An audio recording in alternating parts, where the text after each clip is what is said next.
What's up, my friends? My name is Demian Movement. Welcome to the channel. Today's video is going to be all about reframing addiction to cell phones and some practical tools that we can use to increase our mindfulness, to overcome challenges, and to regain a level of focus in our consciousness.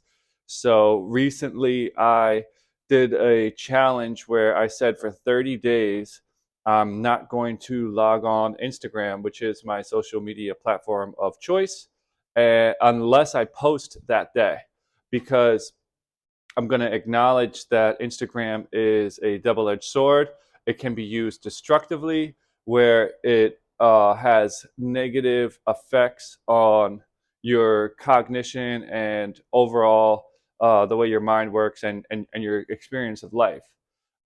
And that can um, be from you comparing yourself to what other people are portraying on there. It can be also where it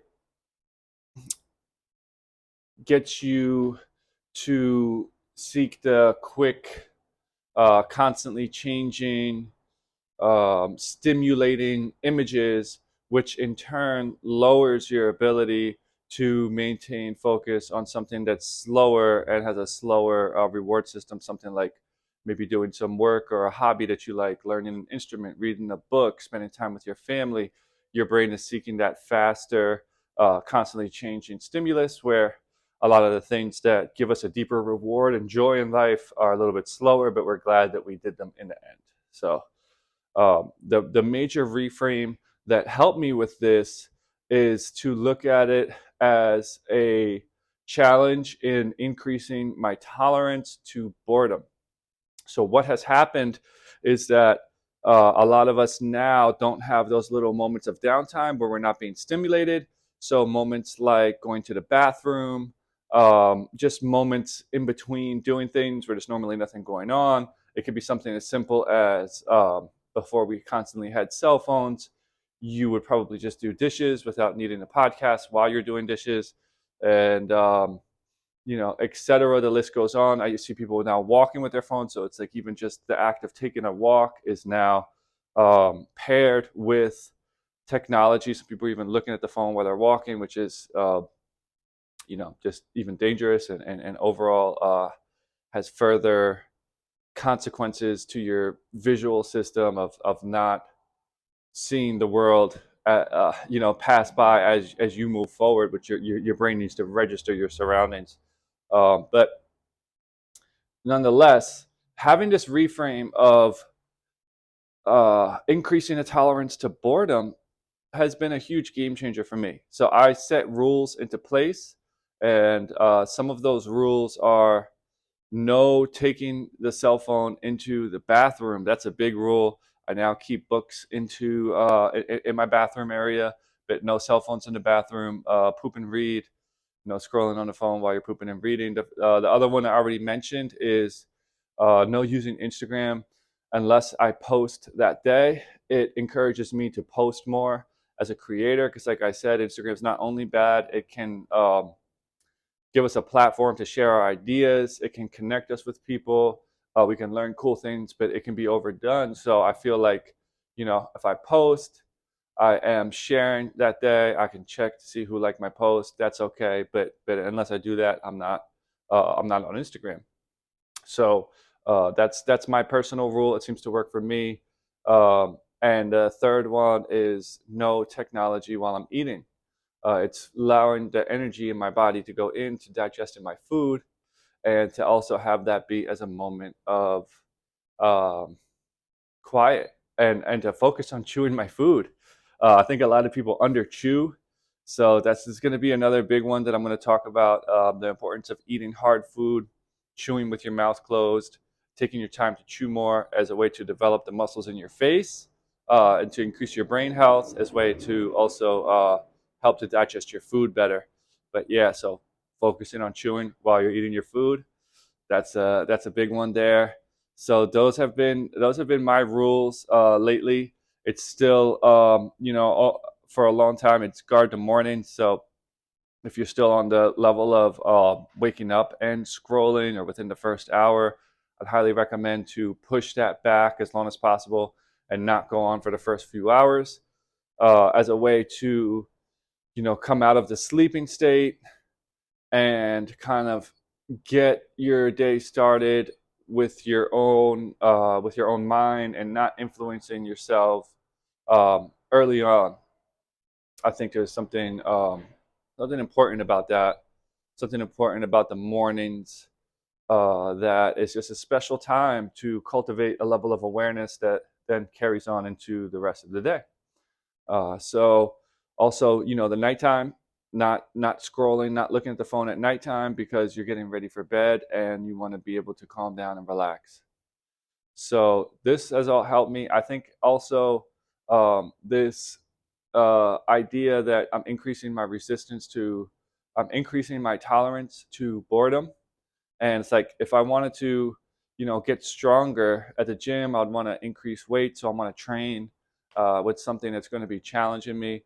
So if I want my mind to be stronger, I'm going to want to increase the duration to where I'm not being stimulated, and I'm going to be increasing my tolerance to non-stimulation. So I think that's a good analogy to take. And I'm noticing a carryover also into, doing things that I don't want to do, but I know that it would be beneficial for me to do.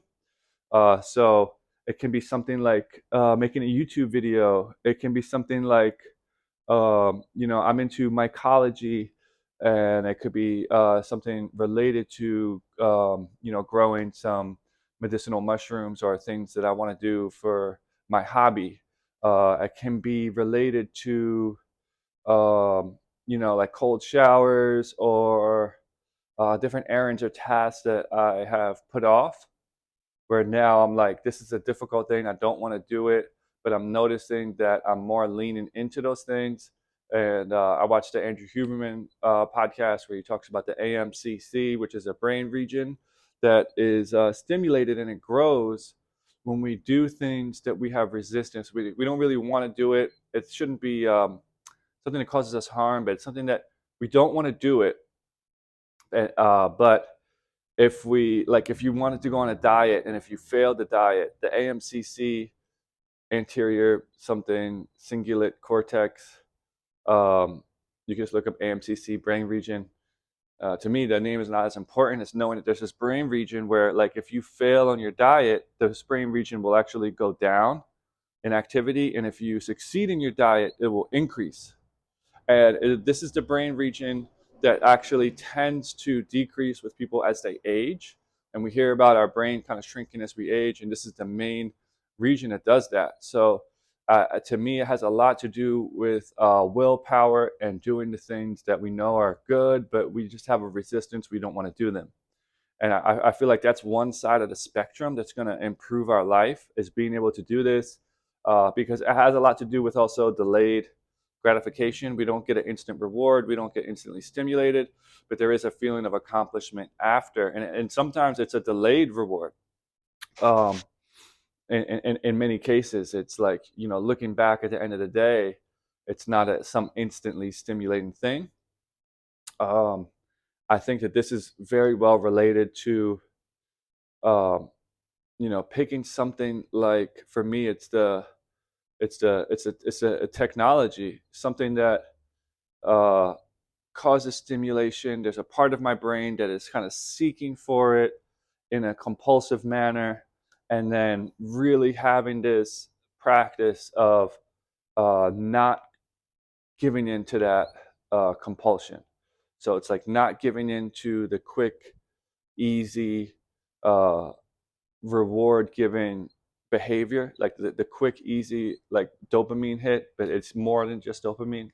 Um, and not giving into that, and actually doing things that are harder and there's some resistance to, but I know that there's benefit to it.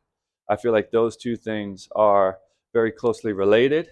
And the last thing I'll say is, my ability to meditate has been increasing, and I've been doing the morning meditation, and my mind's been less drifty during my meditation, and then I'm able to just kind of bring my awareness back to my breathing, back to, I just kind of notice what it is I'm seeing, notice what I'm hearing.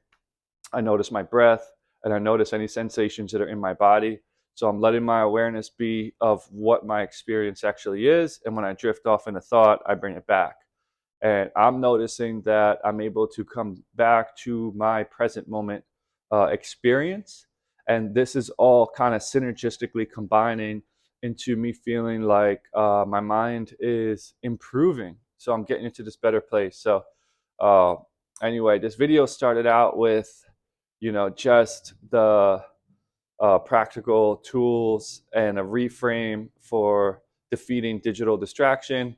And it's kind of organically gone off into some other topics that I think are really related. So I hope you found value for today's quick chat.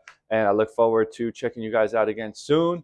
If you haven't already, hit like and subscribe, and I'll keep providing value in these videos. So until next time, peace. Have a blessed day.